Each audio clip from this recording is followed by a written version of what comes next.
नमस्ते दोस्तों, यहाँ पर हम लोग आरआरबी एनटीपीसी ग्रेजुएट लेवल 2026 के प्रश्नों को चैप्टर वाइज कर रहे हैं। आज का चैप्टर है एलसीएम एंड एचसीएफ। इससे पहले 3 चैप्टर आपके कंप्लीट हो चुके हैं। लिंक आपको डिस्क्रिप्शन में मिल जाएगा प्लेलिस्ट का, जाके जरूर देख लीजिएगा। चैप्टर वाइज डिटेल में प्रश्नों को, सभी टाइप के प्रश्नों को यहाँ पर हम लोग कवर कर रहे हैं, ग्रेजुएट लेवल के प्रश्नों को। तो आइए आज का क्लास शुरू किया जाए। एलसीएम और एचसीएफ का सारे कॉन्सेप्ट बेहतरीन तरीके से हम लोग सीखने वाले हैं। पहला प्रश्न क्या दिया गया है, दो संख्याओं का एचसीएफ और एलसीएम आपको दे रखा है यहाँ पर दोस्तों 5 और 180 दे रखा है। एचसीएफ 5 दिया है और एलसीएम यहाँ पर 180 दे रखा है। अब इस टाइप के सवाल जो है ना, हर एक एग्जाम में देखने को मिलते हैं। रेलवे का कोई भी एग्जाम उठाकर देख लीजिए, ग्रुप डी हो गया, एएलपी हो गया, टेक्नीशियन हो गया, एनटीपीसी हो गया, हर एक में ये सवाल पूछा गया है और इसमें एक छोटा सा कॉन्सेप्ट लगता है, बस उसी कॉन्सेप्ट को आपको याद रखना है। जब भी एलसीएम एचसीएफ दिया हो और एक ठो संख्या दिया हो तो दूसरी संख्या निकालने के लिए अगर बोला जाए तो यहाँ पर कॉन्सेप्ट क्या काम करता है, दो संख्याओं का जो प्रोडक्ट होता है उनके एलसीएम और एचसीएफ के प्रोडक्ट के बराबर होता है। इस कॉन्सेप्ट को गांठ बांध लीजिए, दो संख्याओं का प्रोडक्ट उनके एलसीएम और एचसीएफ के प्रोडक्ट के बराबर होता है। समझ में आ गई बात। तो अब यहाँ पर एक संख्या तो हमें पता है कि भैया 45 होगा, है ना। दूसरी संख्या हमें नहीं पता है, बी मान लीजिए, और उनके एलसीएम एचसीएफ का मल्टीप्लाई। एलसीएम दिया है 180 और एचसीएफ दिया है यहाँ पर 5 के बराबर। बस इसी से इसको काट लेंगे, 45 से ये 4 बार में कटेगा तो यहाँ पर b की वैल्यू 5 चौके 20 आ जाएगी। 20 इस सवाल का करेक्ट आंसर होगा। Option number C will be the right answer. आगे बढ़ते हैं नेक्स्ट क्वेश्चन पर। दूसरा क्वेश्चन यहाँ पर देखिएगा। वैसे तो एक टाइप के बहुत सारे सवाल आपके हर एक शिफ्ट में पूछे गए थे। हमने यहाँ पर एक टाइप के 2 या 3 प्रश्न उठाए हैं दोस्तों, ताकि क्लास भी लंबा ना हो और आपको बहुत अच्छे तरीके से सारी चीज़ें, सारा कॉन्सेप्ट क्लियर भी हो जाए। सवाल वही है, एलसीएम दिया है, एचसीएफ दिया है आपको, एक संख्या 372 दिया गया है तो दूसरी संख्या क्या होगी। अब यहाँ पर संख्याएं बड़ी बड़ी हैं तो इसमें कैलकुलेशन ट्रिक अपनाना पड़ेगा। देखिए कैसे। यहाँ पर तो एलसीएम एक संख्या कितनी है, यहाँ पर एक संख्या 372 है ना। दूसरी संख्या भैया नहीं पता है, और उनके एलसीएम एचसीएफ का मल्टीप्लाई, प्रोडक्ट 1116 और मल्टीप्लाई यहाँ पर एचसीएफ 186 है। अब बात यहाँ पर ये आती है कि भैया कैलकुलेट कैसे करें, है ना। यहाँ पर दिमाग क्या चीज़ लगाएं। आप अगर देखें अपने ऑप्शंस में तो हर एक जगह यूनिट डिजिट अलग अलग है, ठीक है। तो यूनिट डिजिट वाला तरीका लगा लीजिए। अगर इसमें देखें कि इस पार यूनिट डिजिट कितना होगा तो 6 अट्ठे यहाँ पर 6 छक्के 36, यानी कि यूनिट डिजिट 6। इधर का यूनिट डिजिट है 2। और अब हम इस बी का, जो कि आपके ऑप्शन में है, उसका क्या यूनिट डिजिट रखें कि हमें 6 मिले। तो आप जानते हैं कि अगर हम 2 तियाँ 6 करते हैं तो 2 तियाँ 6 यूनिट डिजिट मिलेगा, या फिर 2 अट्ठे 16, उसमें भी यूनिट डिजिट 6 मिलेगा। तो या तो हमारे आंसर का यूनिट डिजिट 3 होगा या फिर 8 होगा, है ना। 3 वाला तो कहीं आपके ऑप्शन में नहीं दिख रहा है, 0 है, 5 है, 8 है, 2 है। 3 वाला तो नहीं दिख रहा है, 8 वाला ज़रूर दिख रहा है, जो कि आपके ऑप्शन नंबर सी में है। कैलकुलेशन से बेहतरीन तरीका है कि आप डिविजिबिलिटी रूल लगाइए, यूनिट डिजिट का कॉन्सेप्ट लगाइए, या फिर आप डिजिटल सम लगाइए, उससे आपके सवाल जल्दी बन जाते हैं, ठीक है ना। आगे बढ़िए नेक्स्ट पर। क्वेश्चन नंबर 3 देखिएगा दोस्तों, है उसी टाइप का सवाल, लेकिन थोड़ा सा यहाँ पर लास्ट में क्या बोल रखा है कि दोनों संख्याओं का योगफल क्या होगा। अब इस सवाल को लगाने के कई सारे तरीके हैं, सोचने का कई सारा तरीका है ना। तो यहाँ पर आपको अपने सोचने का नज़रिया बदलना है दोस्तों। हर बार बेसिक से चीज़ें नहीं होती हैं, ठीक है ना, क्योंकि बेसिक लगाएंगे तो आपका समय ज़्यादा खर्च होगा। पहले बात करते हैं बेसिक का, फिर उसके बाद एक स्मार्ट अप्रोच आपको बताएंगे इस सवाल को लगाने के लिए। देखिए एचसीएफ आपको दे रखा है, एलसीएम भी दे रखा है। एक संख्या 208 है तो दूसरी संख्या, और उन दोनों का योग निकाल लेंगे, है ना। तो एक संख्या हमारी कितनी है, 208, ठीक है, 208 यहाँ पर। दूसरी संख्या भैया नहीं पता। एलसीएम कितना दे रखा है यहाँ पर, 1040, है ना, 1000 यहाँ पर 40, और मल्टीप्लाई यहाँ पे 104 दे रखा है, ठीक है, 104, सॉरी, यहाँ पर एचसीएफ 104 है। अब देखिए यहाँ पर डायरेक्टली अगर काटेंगे तो 104 से ये 2 बार में कटेगा, ठीक है, और 2 इधर आके डिवाइड हो गई, यानी बी की वैल्यू कितनी आ जाएगी, 1040 का आधा 520 आ जाएगा। दोनों संख्याएं मिल गई हमारे पास।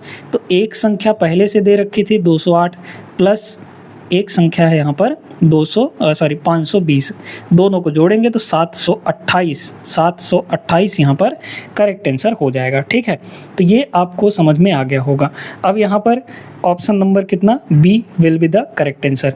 अब यहाँ पर दोस्तों आपको सोचने का एक दूसरा तरीका बताते हैं। देखिए यहाँ पर जो भी आपके ऑप्शंस हैं वो दोनों संख्याओं का योग है। ठीक है, दोनों संख्याओं का योग है। अब यहाँ पे अगर एक संख्या हमें पता है, एक संख्या यहाँ पे पता है, तो अगर इस एक संख्या को इन चारों ऑप्शन में से निकाल दें तो हमें दूसरी संख्या मिल जाएगी, है ना, दूसरी संख्या मिल जाएगी। अब अगर हम इसमें से 208 निकालते हैं, यानी कि पहली संख्या 208 निकाल देते हैं, ये दूसरा अप्रोच सोचने का बता रहे हैं। अगर 208 निकालेंगे तो 32 में से 8 गया यहाँ पर 24, मतलब 524 हो जाएगा। ये कितना आया, 524। ठीक है, इसमें भी आप 208 निकालिए, 728 में से 208 निकालेंगे तो यहाँ पर 520 बचेगा। ठीक, इसमें से भी आप 208 निकालिए, तो 208 अगर निकालेंगे तो 8 अगर निकाल दिए तो 26 नहीं, कितना 30 बचेगा, है ना, नहीं 28 बचेगा भाई। एक सेकंड, यहाँ पे सॉरी 528 नहीं, यहाँ पर 524 होगा, है ना, यहाँ पर कितना होगा 524। ठीक है, 36 में से 8 गया तो यहाँ पर 28, यानी कि 528 ये होगा। ठीक है, 528 ये वाला होगा, 528। अच्छा, इसको देखिए, इसमें से अगर 208 निकाल दिए तो 516 बचेगा ये, है ना। अब ये जो 524, 520, 528 और 516 हैं, ये दूसरी संख्या हैं।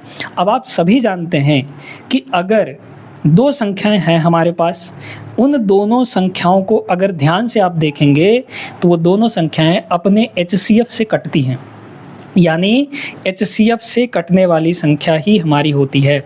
तो हमारा ऑप्शन जो होगा इस 104 का मल्टीपल होगा, यानी 104 से कटने वाला नंबर होगा। 104 के मल्टीपल में हमारा 124 नहीं आता है किसी भी तरीके से, है ना, 124 नहीं आता है। यहाँ पर 104 का जस्ट 5 गुना होता है, 104 का 5 गुना करिए 520 आता है कि नहीं, यानी कि 520 जो है 104 से कट जाएगा, ये हो सकता है आंसर। 528 104 से नहीं कटता है, ये ऑप्शन भी नहीं होगा आपका। 516 भी 104 से नहीं कटता है, मतलब ये वाला ऑप्शन भी नहीं होगा। तो हमने यहाँ पे देखा कि भाई दूसरी संख्या हमने निकाला, हर जगह से दूसरी संख्या हमने निकाला, और वो दूसरी संख्या HCF से तो कटनी ही चाहिए, वही हमारा करेक्ट आंसर होगा। तो हमने 104 से काट के देख लिया कौन सा कट रहा है, वही आंसर होगा। तो B option will be the correct answer. ठीक है, तो ये दूसरा तरीका था, दूसरा नज़रिया था इस सवाल को सोचने का। समझ में आ गया होगा, इसको मिटा देते हैं, आप पहला वाला तरीका ही लगा लीजिएगा अगर आपको ज़्यादा तिकड़मबाजी लग रहा है तो। ठीक है ना, आगे चलिए नेक्स्ट पर। क्वेश्चन नंबर 4 यहाँ पर देखते हैं। अब इस टाइप के सवालों को लगाना बहुत सिंपल होता है। दो स्वचालित प्रयोगशाला मशीनें एक ही समय पर कैलिब्रेशन चक्र शुरू करती हैं। मशीन ए प्रत्येक 12 मिनट में एक चक्कर पूरा करती है ना। ए जो है 12-12 मिनट में एक चक्कर लगाती है। मशीन बी जो है प्रत्येक 18 मिनट में एक चक्कर लगाती है। बोला गया है दोनों मशीनें एक साथ पुनः कितने मिनट के बाद एक चक्कर पूरा करेंगे साथ में, है ना, साथ में। तो ऐसे केस में अगर साथ में बोला जा रहा है तो सीधे इनका एलसीएम ले लिया जाता है। 12 और 18 का एलसीएम कितना आएगा, 36, यानी कि 36 मिनट बाद फिर से एक साथ यहाँ पर एक चक्कर पूरा करेंगे। ठीक है ना, तो 36 minute, option number D will be the correct answer, है ना। भाई एलसीएम कैसे निकालते हैं हम लोग, एलसीएम 18 यानी जो बड़ी नंबर है उसका टेबल पढ़िए। 18 कम 18, इस 18 को देखिए क्या 12 से कट रहा है, नहीं कट रहा है। फिर 18 का आगे पढ़िए 36 देखिए क्या 12 से कट रहा है, बिल्कुल कट जा रहा है। तो वही नंबर आपका एलसीएम हो जाता है, यानी 36 हमारा करेक्ट आंसर हो जाएगा। ठीक है, आगे चलते हैं। उसी टाइप का एक और प्रश्न देखते हैं। इसमें बोला गया कि एक माली स्वचालित स्प्रे का उपयोग करके पौधों की 3 पंक्तियों में पानी देता है। ए 12 मिनट में, बी 15 मिनट में और स्प्रे सी जो है 20 मिनट में सक्रिय होता है, यानी एक्टिव होता है। यदि तीनों स्प्रे पहली बार सुबह 9:45 AM पर एक साथ सक्रिय होते हैं, एक साथ चालू होते हैं, तो छठी बार प्रारंभ में एक साथ सक्रिय होने को शामिल करते हुए वो किस समय एक साथ सक्रिय होंगे, यानी छठवीं बार कब एक साथ वो चालू होंगे। ठीक ना, देखिए तो सीधे इसमें भी एलसीएम लिया जाएगा। तो यहाँ पर है 12 मिनट, 15 मिनट, है ना, और 20 मिनट। पहले तो हम ये पता लगाएंगे कि कितने मिनट बाद ये एक साथ सक्रिय हो रही हैं। ठीक है, तो कैसे करेंगे, 12, 15, 20 का एलसीएम ले लेंगे हम लोग, है ना। तो एक बात देखिए कि यहाँ पर आपके पास अगर कुछ कॉमन लेने के लिए है तो वो कुछ भी नहीं है, कुछ भी कॉमन लेने के लिए नहीं है ना। लेकिन हम अगर देखें तो यहाँ पर इसका और इसका पहले एलसीएम निकाल लें तो 12 और 20, तो 20 का टेबल पढ़िए, 20 दूना 40, 12 से नहीं कटता, 40 नहीं होगा। 20 दिया 60, 60 12 से कट जाता है। इसका मतलब 12 और 20 का एलसीएम कितना आया, 60 आया। अब इसका ले लीजिए 15 के साथ, है ना। तो अब देखिए कि यहाँ पर 60 एकम 60, 15 से कट जाता है। इसका मतलब जो हमारा आंसर होगा यानी कि एलसीएम होगा इन तीनों का वो 60 मिनट होगा, यानी कि प्रत्येक 60 मिनट के बाद एक बार वो सक्रिय होती हैं, ठीक है। तो शुरू में तो 9:45 पर पहली बार, ठीक है, शुरू में 9:45 पर पहली बार, यानी 1 घंटे में। 60 मिनट का मतलब क्या हुआ, एक घंटा, सीधे सीधे आप 1 घंटा पकड़ लीजिए। तो एक घंटे में वो एक साथ एक्टिव होती हैं।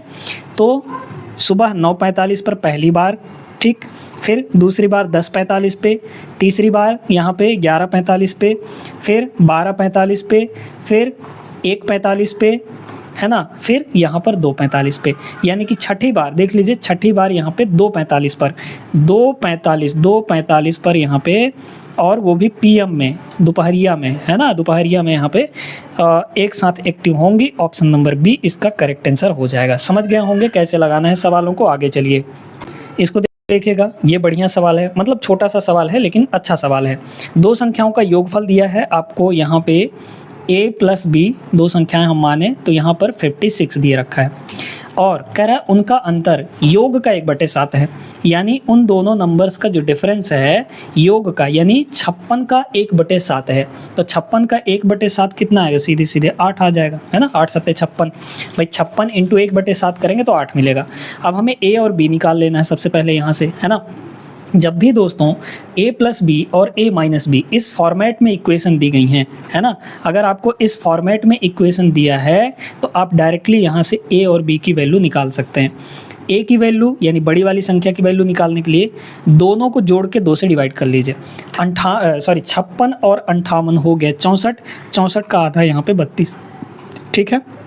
b को अगर निकालना चाहें तो b अब आप कई तरीके से निकाल सकते हैं। a की वैल्यू किसी एक में रख दीजिए, है ना, या फिर b की वैल्यू डायरेक्ट निकालने के लिए 56 और 8 को घटा लीजिए, 56 - 8 करेंगे तो 48 आ जाएगा, 48 का आधा कर लेंगे यहाँ पर 24 होगा, ठीक है।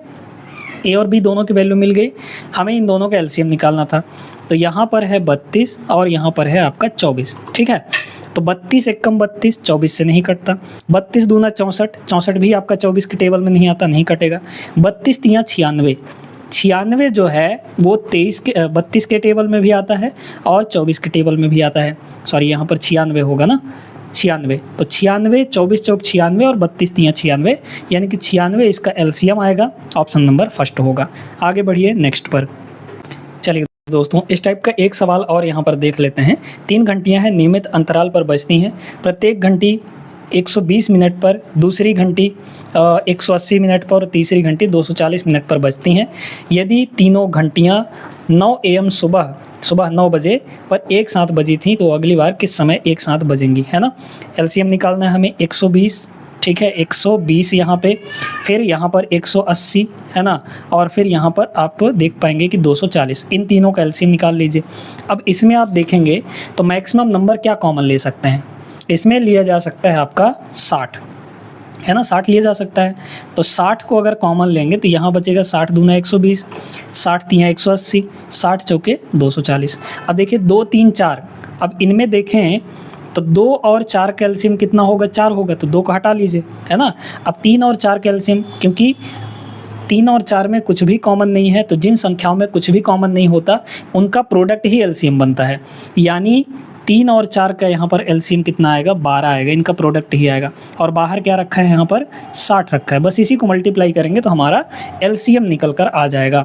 इसको अगर देखें तो कितना होगा यहाँ पर, या फिर अब देखिए ये तो किस में आया है, यही हमारा एलसीएम होगा, और ये एलसीएम आया दोस्तों आपका मिनट में, है ना।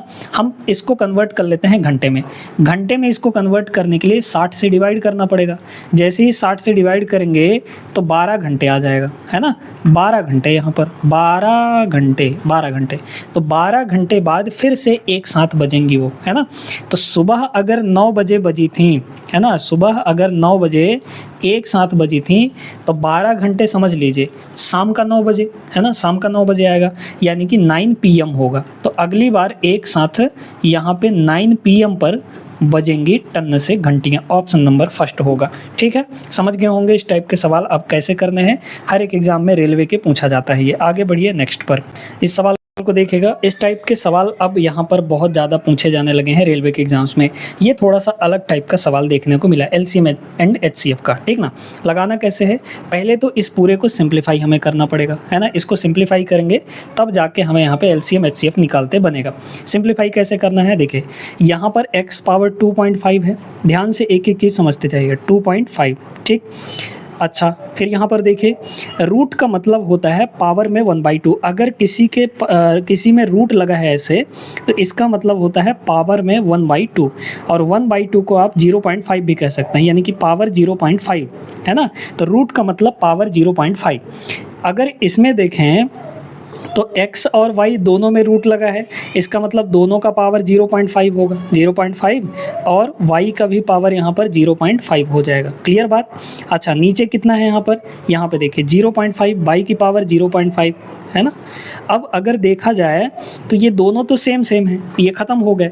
यहाँ पे कितना बचा हमारे पास, यहाँ पे बचा दोस्तों x पावर, अब चूंकि बेस सेम है, x है, तो पावर आपस में जुड़ जाएंगे मल्टीप्लाई होते टाइम। 2.5 में 0.5 जोड़ेंगे तो 3 आ जाएगा, है ना। तो x³ आया, यानी हम जब इसको सिंप्लीफाई किए तो हमें सिर्फ x³ मिला। ऐसे ही इसको भी सिंप्लीफाई कर लेंगे हम लोग। अब यहाँ पे देखिए ये रूट x है नीचे, इसमें भी रूट x है और रूट y है ना। तो रूट x से रूट x ऊपर नीचे कैंसिल आउट हो गया। y की पावर 1.5 यहाँ पर है, मल्टीप्लाई इसमें कितना बनेगा, y का पावर यहाँ पे 0.5 बनेगा, क्योंकि रूट का मतलब 0.5, यानी ये कितना आ गया हमारे पास, y का पावर 1.5 और 0.5 यानी कि 2 आ जाएगा। तो जब हम इस पूरे को सिंप्लीफाई किए तो हमें y का स्क्वायर मिला, है ना, y का यहाँ पर स्क्वायर मिला। इन दोनों का हमें निकालना है दोस्तों यहाँ पर एलसीएम और एचसीएफ दोनों चीज़ निकालनी है। तो एलसीएम की पहले बात करते हैं, एलसीएम, ठीक है। एलसीएम के लिए एक ही चीज़ बताए दे रहे हैं, सभी फैक्टर्स का। अब इसमें x है, इसमें y है ना, ये दोनों अलग अलग हैं। x का मैक्सिमम पावर और y का भी मैक्सिमम पावर लिया जाएगा, यानी कि यहाँ पर हम कह सकते हैं कि जो जितने भी फैक्टर्स हैं उनका मैक्सिमम पावर लिया जाता है। तो x का भी मैक्सिमम पावर 3 है, तो x का भी क्यूब ले लेंगे, और मल्टीप्लाई यहाँ पे y का भी मैक्सिमम पावर 2 है, तो y का स्क्वायर ले लेंगे। यही हमारा एलसीएम निकल कर आएगा। इसको थोड़ा सा अपने प्रश्न के अकॉर्डिंग रखते हैं। तो देखिए यहाँ y स्क्वायर है, तो इसमें से x स्क्वायर निकाल लीजिए। तो x को अगर किनारे कर दें तो यहाँ बनेगा xy का स्क्वायर, यही बनेगा ना भाई। इसमें से एक तो x किनारे कर दिए तो x स्क्वायर y स्क्वायर, और x स्क्वायर y स्क्वायर को स्क्वायर कॉमन ले सकते हैं। तो यहाँ पर बना x और xy का होल स्क्वायर। तो ये वाला ऑप्शन नहीं हो, अच्छा पहला वाला हो सकता है, ये वाला नहीं होगा क्योंकि बाहर y है, तो सॉरी सेकंड वाला नहीं होगा। ऐसे ही इसमें बाहर y है तो ये वाला भी नहीं हो सकता। a और d में से कोई एक होगा। तो एलसीएम तो हमें पता चल गया। अब बात करते हैं यहाँ पर एचसीएफ की, है ना। तो एचसीएफ में हम लोग दोस्तों कॉमन चीज़ देखते हैं। यहाँ x³ है, यहाँ y स्क्वायर है। क्या इन दोनों में कहीं दूर दूर तक कुछ कॉमन नज़र आ रहा है? बिल्कुल नहीं नज़र आ रहा है। तो जब कुछ कॉमन नहीं होता तो HCF 1 होता है, यानी कि कॉमन 1 होता है। जिसका कोई नहीं है उसका मालिक एक। ठीक है, समझ में आ गया। तो एलसीएम ये बनेगा और HCF 1 बनेगा। ऑप्शन नंबर डी इसका करेक्ट आंसर हो जाएगा। समझ गए होंगे कैसे करना है सवाल को। आगे बढ़ते हैं, चलिए ये वाला क्वेश्चन देखते हैं। अब ये उससे भी ज़्यादा खतरनाक दिख रहा होगा, है ना। उससे भी ज़्यादा खतरनाक सवाल है क्योंकि डेसिमल्स इसमें नहीं हटेंगे, पॉइंट इसमें नहीं हटेगा। तो कैसे करेंगे? पहला जो टर्म दिया गया है आपको x पावर 3.5, जो तरीका आपको बताया गया है सेम वैसे ही करना है।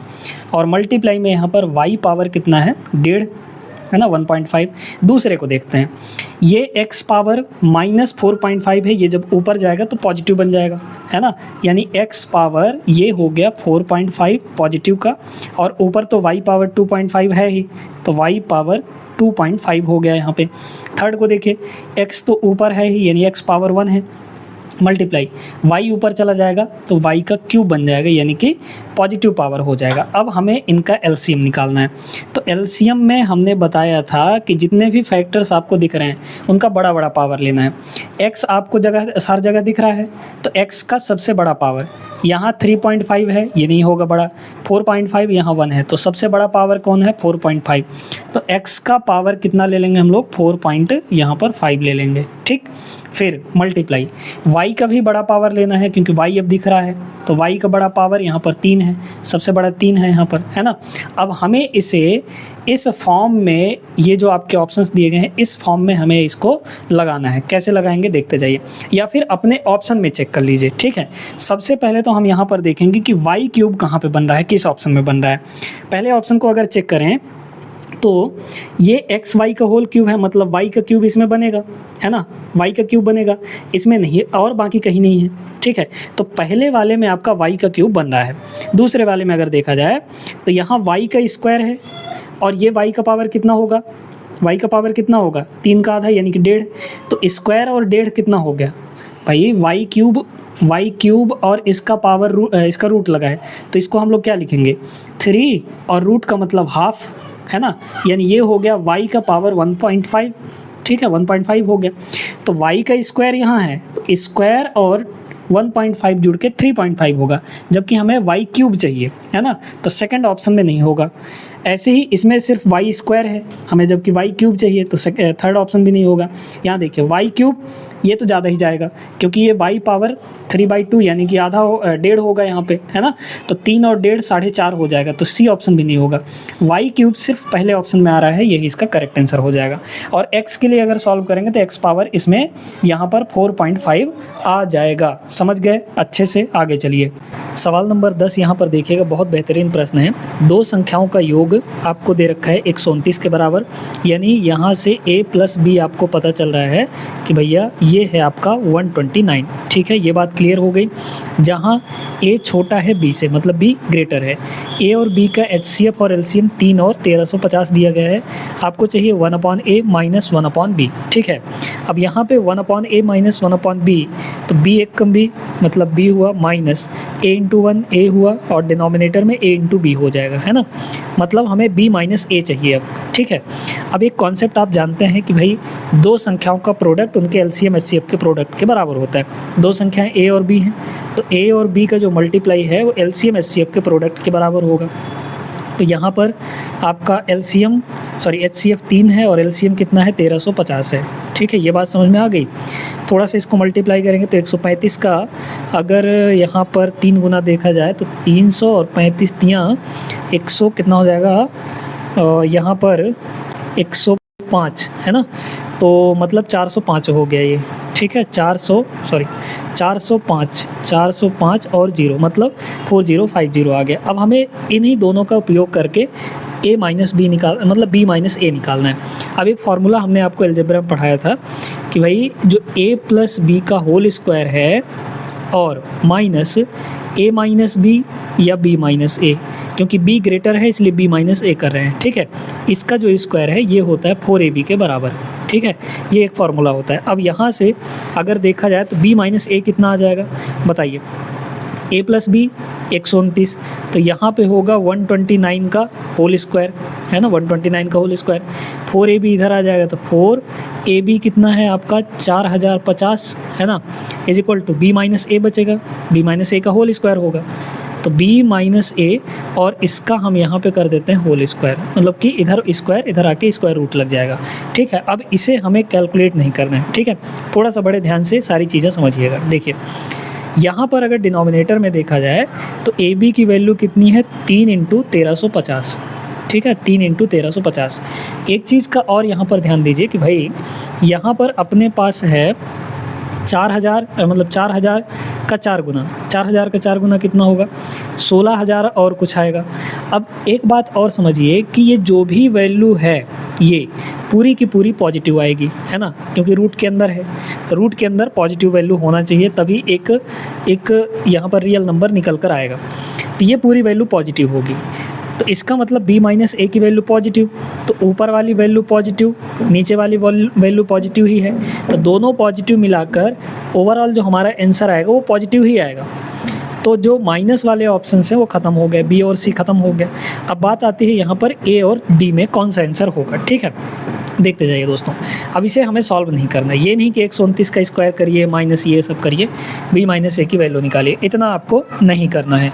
तो कैसे लगाएंगे, तो इसमें बड़े ध्यान से देखिए कि इसमें आप देख पाएंगे 3 छुपा हुआ है, भाई इसको हम लोग लिख सकते हैं 3 × 43, है ना 129 को, इसका स्क्वायर माइनस इसमें भी आपका 3 छुपा हुआ है या फिर 9 छुपा हुआ है, ठीक है।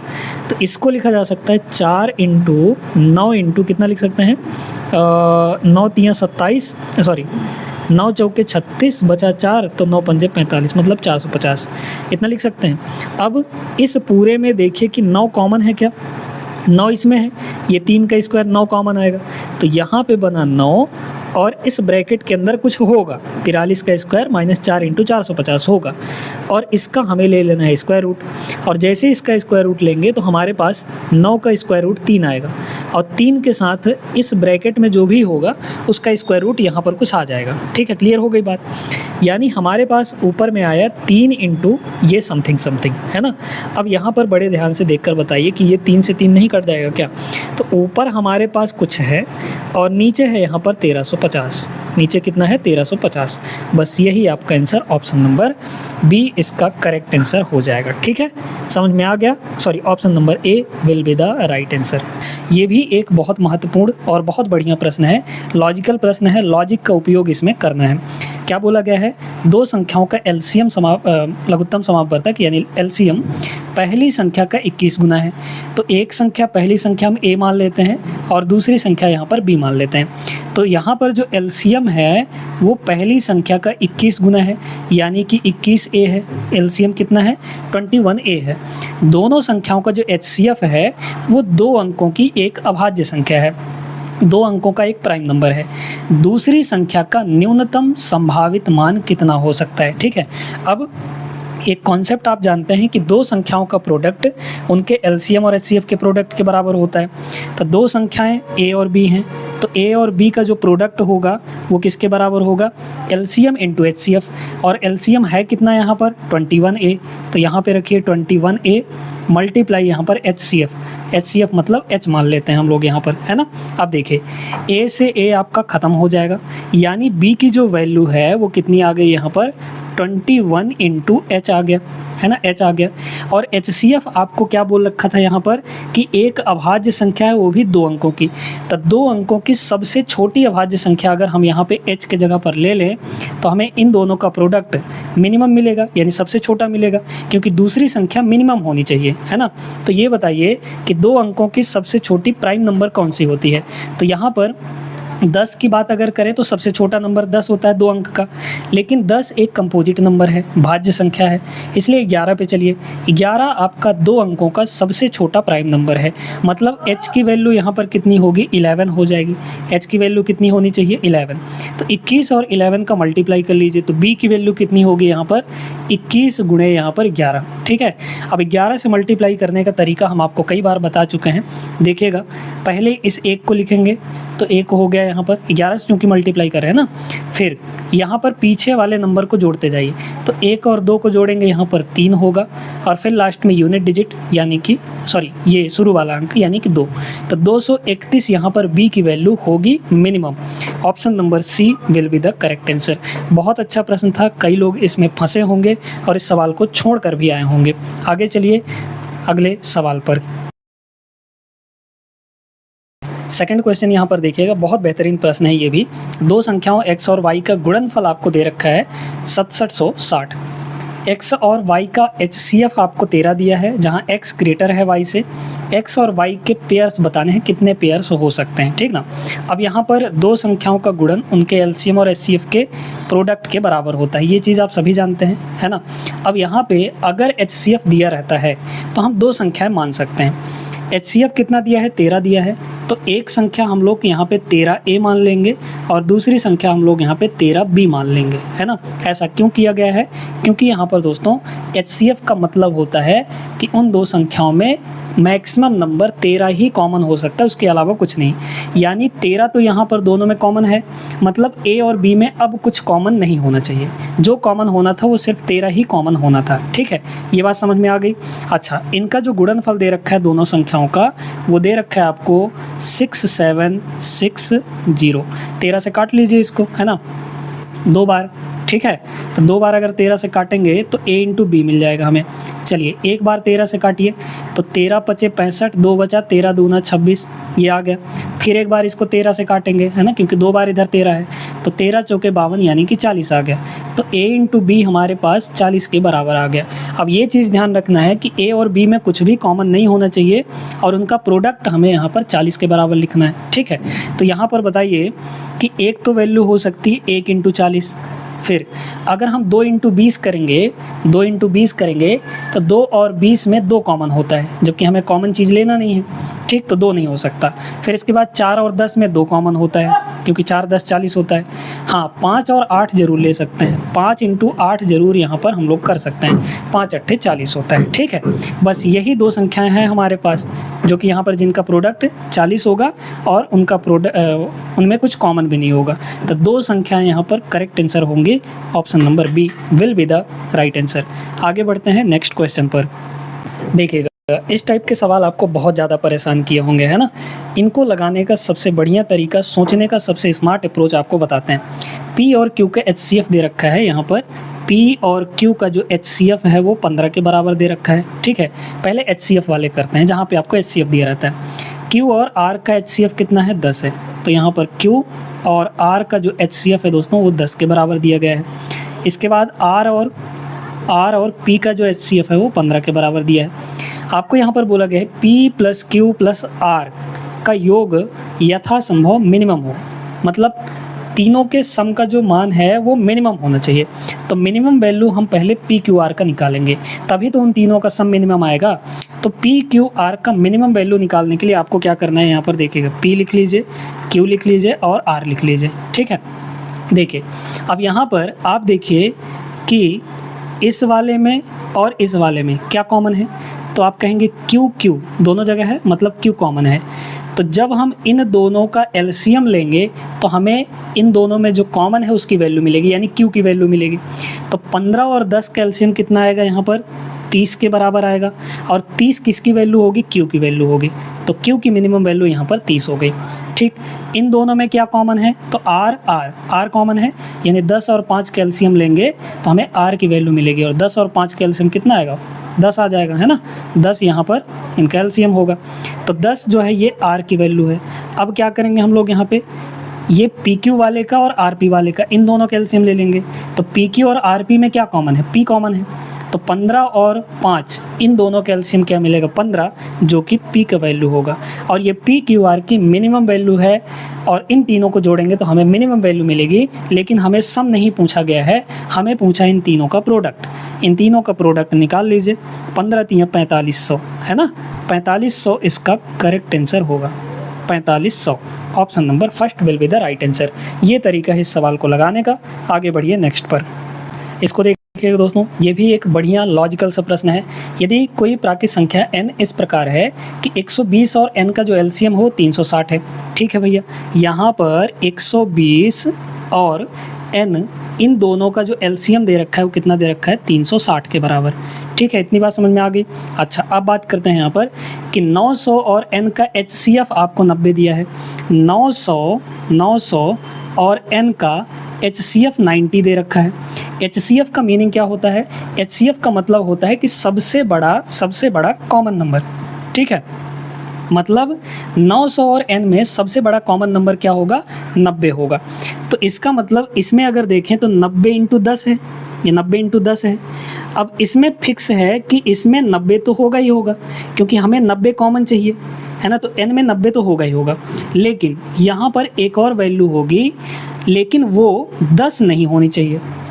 10 का मतलब यहाँ पर ना तो 2 होनी चाहिए ना 5 होनी चाहिए। इतनी बात समझ में आ गई होगी कि यहाँ पर x के जगह पर जहाँ पे मल्टीप्लाई होना है ना तो 2 होगा ना तो 5 होगा, क्योंकि जैसे ही 2 और 5 होगा तो फिर HCF 90 नहीं बन पाएगा। जो कॉमन होना था वो सिर्फ 90 ही कॉमन है इन दोनों में। क्लियर हो गई ये बात, ठीक है। n की वैल्यू यहाँ पर 2 या 5 नहीं होनी चाहिए। अब देखिए बड़े ध्यान से, 120 का अगर प्राइम फैक्टर हम लोग करेंगे तो 120 का मतलब कितना होता है, 15 × 120। 8 का मतलब 2 की पावर 3, है ना, और 15 लिखना है हमें, है ना। तो 3 और 5 लिख देंगे यहाँ पर, ठीक है, 3 और 5 लिख देंगे यहाँ पर, ठीक है, 15 8 120 बन गया।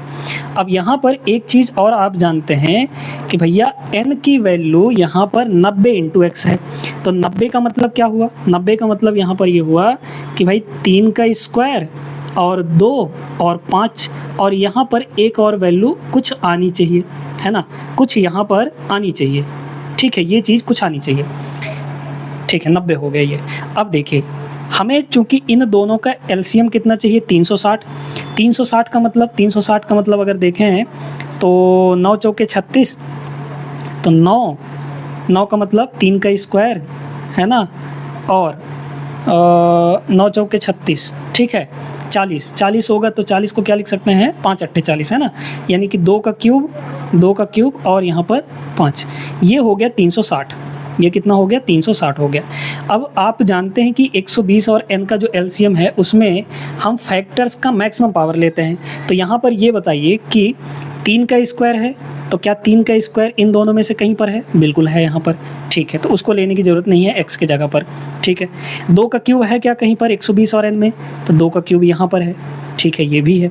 5 की पावर 1 है क्या, बिल्कुल है, 5 की पावर यहाँ पर है, यहाँ पर भी 5 की पावर 1 है, तो x की वैल्यू अब हमें यहाँ पर कुछ लेने की ज़रूरत नहीं है, मतलब यहाँ पर सिर्फ 1 लेंगे हम लोग, है ना, क्योंकि ये सारी चीज़ें जो हमें रिक्वायर्ड थी 360 में एलसीएम में वो यहाँ पर मौजूद है, इसका मतलब x की वैल्यू 1 लेनी पड़ेगी, सिर्फ 1 से मल्टीप्लाई कर लीजिए, तो यहाँ पर आपकी x की एक ही वैल्यू आ सकती है 1, और जब 1 से 90 को मल्टीप्लाई करेंगे तो यहाँ पर 90 कम 90 आएगा, यानी n की जो वैल्यू है वो सिर्फ 1 ठो आएगी जो कि 90 होगी, मतलब इसमें क्या पूछा था, n के संभावित मान पूछे गए थे, तो सिर्फ 1 ठो वैल्यू होगी। Option number C will be the right answer.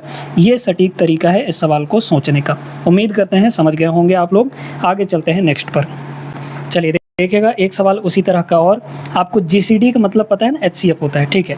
ए और बी का एचसीएफ कितना दिया है, यहाँ पर ए और बी का एचसीएफ है ना, ए और बी का जो एचसीएफ दे रखा है वो 12 दे रखा है, बी और सी का जो एचसीएफ है वो 18 दे रखा है, यहाँ पर सी और ए का जो एचसीएफ है वो 6 दे रखा है। बोला गया है कि के लिए a plus B plus C is equal to 6k है, तो k का मिनिमम वैल्यू यहाँ पर निकालना है, ठीक है।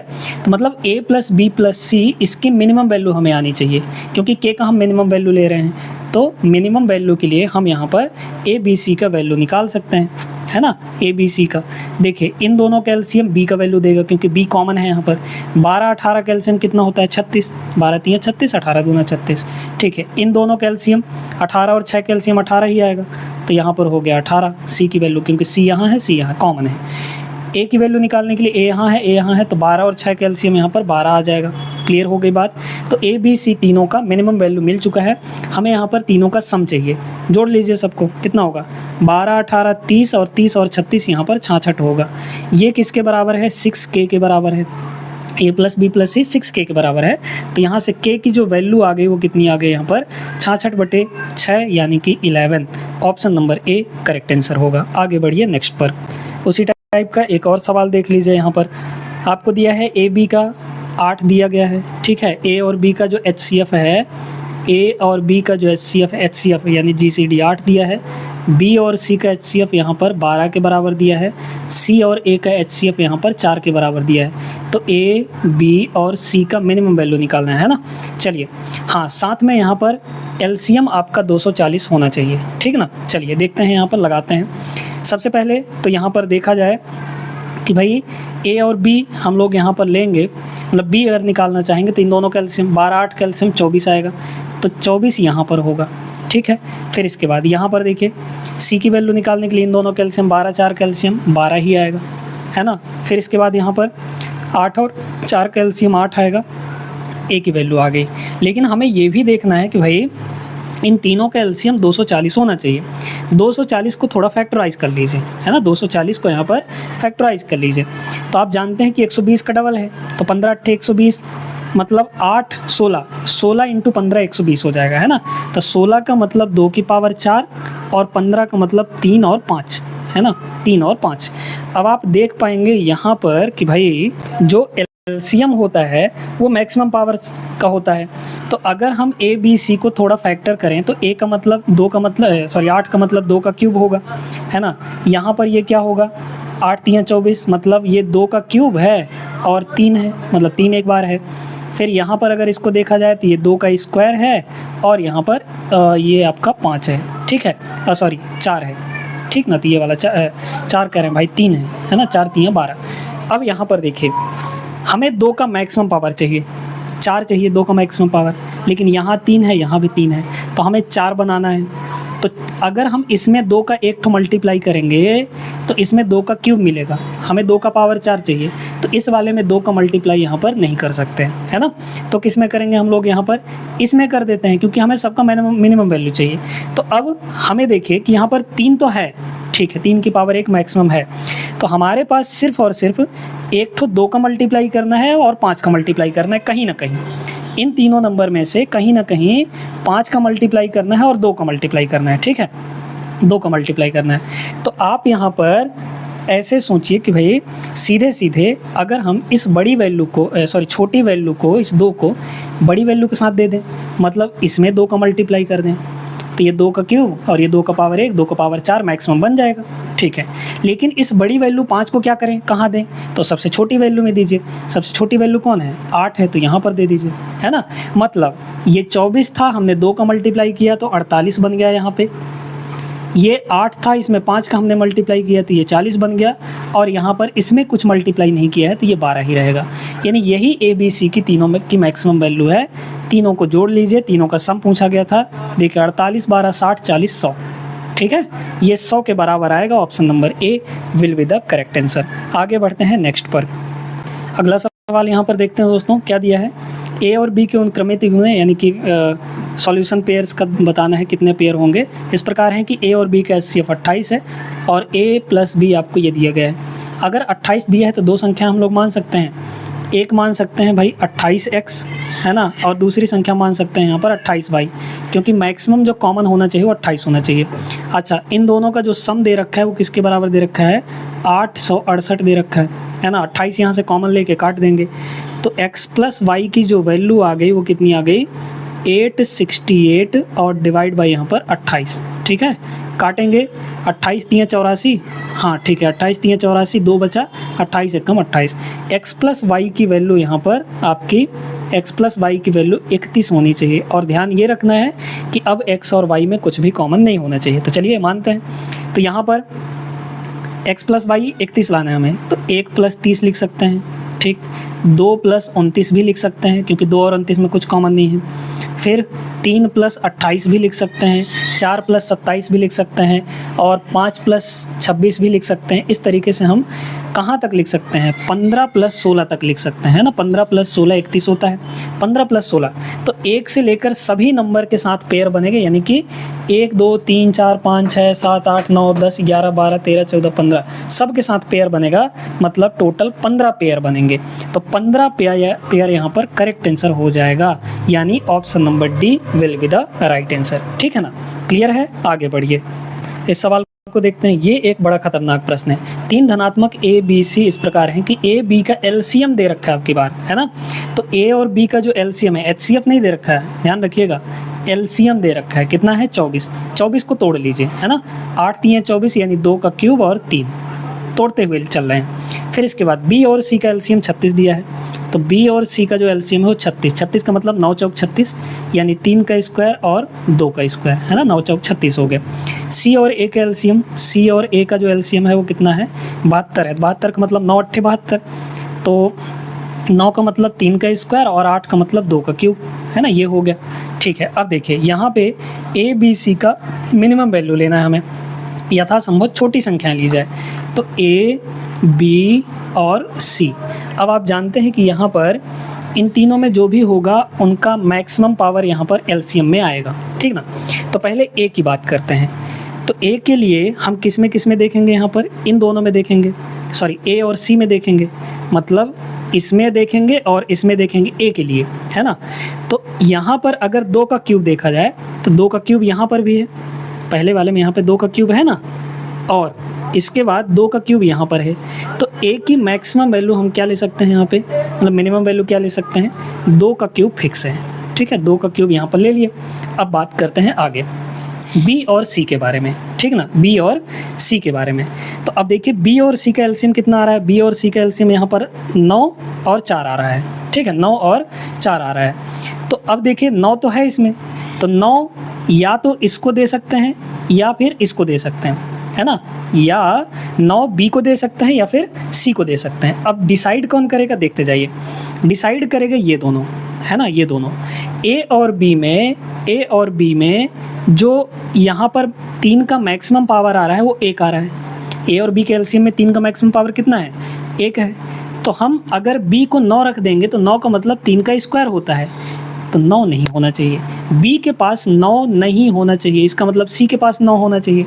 अगर सी के पास 9 है मतलब 3 का स्क्वायर है, ठीक है, तो कोई दिक्कत नहीं है। तब बी के पास क्या होना चाहिए, अब देखिए बी और सी में क्या कॉमन है, बी और सी का एलसीएम कितना है यहाँ पर, 3 का स्क्वायर, तो 3 का स्क्वायर ये है यहाँ पर, ठीक है, 3 का स्क्वायर ये है यहाँ पर। अब हमें 2 का स्क्वायर चाहिए, तो 2 का स्क्वायर या तो इसके साथ रख दें हम, मतलब 4, या तो इसके साथ रख दें, तो हम इसके साथ रखना चाहेंगे, 4 इसके साथ रख दिए, ठीक है, 4 इसके साथ। अब देखिए क्या हमारा सारा चीज़ें यहाँ पर बन रहा है, 4 का मतलब 2 का स्क्वायर होता है।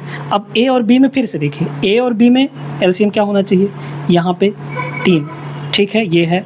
लेकिन अब यहाँ और यहाँ देख पाएंगे तो 2 का क्यूब मतलब 2 का मैक्सिमम पावर 3 तो हमें मिल गया, लेकिन 3 का मैक्सिमम पावर ए और बी में नहीं है, तो 3 एक जगह और रखना पड़ेगा, मतलब यहाँ रख दीजिए 3, बस हमारा काम हो गया। तो 2 का क्यूब मतलब 8, तो ए की मिनिमम वैल्यू 8, 2 स्क्वायर और 3 यानी कि 12, ये हो गया, और ये हो जाएगा 9। ये मिनिमम वैल्यू है, आ गई आपकी 8, 12 और 9, यही मिनिमम है, इन सभी का सम चाहिए था। 12, 8, 20, 9, 29, 29 would be the right answer, option number C होगा। आई होप अब ऐसे सवालों को आप लोग लगा लेंगे। आगे चलिए एक आध सवाल और करते हैं। क्वेश्चन नंबर 9 यहाँ पर देखते हैं, ये भी तगड़ा सा ही प्रश्न है। 2 संख्याओं का एचसीएफ पहली संख्या का 1/5 और दूसरी संख्या का 1/3 है। जो एचसीएफ है दोस्तों, यहाँ पर जो एचसीएफ है वो पहली संख्या ए मान लेते हैं उसका 1/5 यानी 1/5, और यही एचसीएफ दूसरी संख्या यानी बी का 1/3 है, ठीक है, ये बात समझ में आ गई। तो ए की वैल्यू यहाँ से कितनी हो गई, 5 × h, 5h हो गया, h का मतलब एचसीएफ, और बी की वैल्यू कितनी हो गई यहाँ पे 3 इधर आएगा तो 3h हो जाएगा, ये 3h हो गया। अब क्या चाहिए, पहली संख्या के 3 गुने और दूसरी संख्या के 5 गुने के एचसीएफ क्या होगा, हमें एचसीएफ निकालना है, ठीक है। किसका किसका, यहाँ पे पहली संख्या का 3 गुना, तो पहली संख्या का 3 गुना करिए, यानी a का 3 गुना तो 3a, और दूसरी संख्या यानी b का 5 गुना यानी कि 5b, इनका हमें एचसीएफ निकालना है। अब थोड़ा सा a और b की वैल्यू रख लीजिए, तो a और b की वैल्यू यहाँ रखिए। अगर यहाँ a 5h रखेंगे तो 5h × 3 यानी कि 15h हो जाएगा, ये 15h हो गया, है ना। और यहाँ b की वैल्यू 3h रखेंगे तो 5 × 15h, ये भी हो गया 15h, ये भी हो गया। इन दोनों का हमें एचसीएफ चाहिए, तो एचसीएफ बताइए। अब इनका एचसीएफ क्या आएगा, एचसीएफ है ना, 15h दोनों में है, कॉमन है यहाँ पर, तो कॉमन चीज़ यहाँ पर ही एचसीएफ होता है, यानी कि 15h एचसीएफ आ गया। ये 15h आपका एचसीएफ है, और 15h को अगर थोड़ा सा तोड़ेंगे तो 3, 5 और h बनेगा, है ना। और यहाँ पे ये बोला था कि यहाँ पर जो एचसीएफ है एक ऐसी संख्या है जो कितनी संख्याओं का गुणनफल है, तो 3 और 5 ये आपकी 2 अभाज्य संख्याएं हैं, और एक तो ये h यानी एचसीएफ जो कि इनका था वो भी आपका क्या है, किसके बराबर है यहाँ पर, एक अभाज्य संख्या के बराबर है। तो टोटल कुल मिलाकर यहाँ पर 3 अभाज्य संख्याएं हैं, 3 अभाज्य संख्याओं को मल्टीप्लाई हुआ है, ऑप्शन नंबर डी इसका करेक्ट आंसर हो जाएगा। समझ में आ गया होगा। एक प्रश्न चलिए और करते हैं तगड़ा सा। ये सवाल भी दोस्तों बहुत तगड़ा है। 64, 128 और a का जो एलसीएम है वो ये दे रखा है ना। तो a का मिनिमम वैल्यू और मैक्सिमम वैल्यू के बीच का डिफरेंस चाहिए। चलिए देखते हैं। 64 का मतलब 2 की पावर 6, 128 का मतलब 2 की पावर 7, क्योंकि 64 का डबल होता है, ठीक है। फिर यहाँ पर a है, इन सब का एलसीएम मिला जुला कर कितना दिया है, 4480 ये दे रखा है। सबको तोड़ लीजिए, ये तो टूटा ही हुआ है ना, ये आपका टूटा ही हुआ है। यहाँ पर बस a की वैल्यू रखनी है, तो a की वैल्यू यहाँ पर रखनी है। चलिए, एलसीएम में मैक्सिमम पावर लिया जाता है, ये बात सभी आप लोग जानते हैं, है ना। इसको देखिए बड़े ध्यान से। अब एक चीज़ आपको ये देखना है कि भाई एलसीएम में अगर देखें हम तो 0 है लास्ट में, यानी कहीं ना कहीं इसमें 5 का प्रोडक्ट हुआ है, 5 का मल्टीप्लाई हुआ है कि नहीं? बिल्कुल हुआ है। इसका मतलब अगर इसमें 5 नहीं है, पहली संख्या में 5 नहीं है क्योंकि 2 की पावर 6 है, इसमें भी 5 नहीं है, सिर्फ 2 है, इसमें भी 2 है, इसमें भी 2 है, लेकिन एलसीएम में कहाँ से 5 आ गया? तो एलसीएम में 5 वहाँ से आया होगा कि इसमें 5 रहा होगा। तो ए की वैल्यू में 5 फिक्स है कि कहीं ना कहीं 5 जरूर रहा होगा, है ना? ये बात समझ में आ गई कि नहीं? मतलब इसमें कहीं ना कहीं 5 का प्रोडक्ट रहा होगा। तो अगर ए जो है वो 5 से कटने वाला नंबर है, यानी 5 का मल्टीपल है, तो ए का मिनिमम वैल्यू में भी 5 होगा और ए के मैक्सिमम वैल्यू में भी 5 होगा। यानी अगर हम ये कहें कि ए का जो मैक्सिमम वैल्यू है वो भी 5 का मल्टीपल होगा और ए का जो मिनिमम वैल्यू है वो भी 5 का मल्टीपल होगा, तो इनका डिफरेंस जो होगा वो भी 5 से कटेगा, है ना? फिक्स है ये बात कि अगर 2 संख्याएं किसी संख्या से कट रही है तो उनका डिफरेंस भी उसी संख्या से कटता है, ये चीज़ ध्यान रखना है आपको, ठीक ना? तो ए का मैक्सिमम वैल्यू और ए के मिनिमम वैल्यू को जब अंतर लेंगे तो वो वैल्यू भी 5 का मल्टीपल ही आएगी, यानी 5 से कटने वाला कोई नंबर आएगा, अपने ऑप्शन में चेक कर लीजिए। 5 से वही संख्या कटती है जिसके लास्ट में 0 या फिर 5 हो। इसके लास्ट में 0 5 नहीं है, ये नहीं हो सकता, ये नहीं हो सकता, ये नहीं हो सकता, इसके लास्ट में 0 या 5 है, यही डी ऑप्शन आपका करेक्ट हो जाएगा। तो ये है स्मार्ट अप्रोच, इस सवाल को सोचने का नया तरीका, नया नज़रिया। उम्मीद करते हैं समझ गए होंगे आप लोग। तगड़े सवाल जो थे वो एलसीएम एचसीएफ के हमने यहाँ पे करवा दिए हैं। ये सेशन आपको पसंद आया हो तो वीडियो लाइक कर दीजिए और चैनल को सब्सक्राइब करना नहीं भूलिएगा। जय हिंद।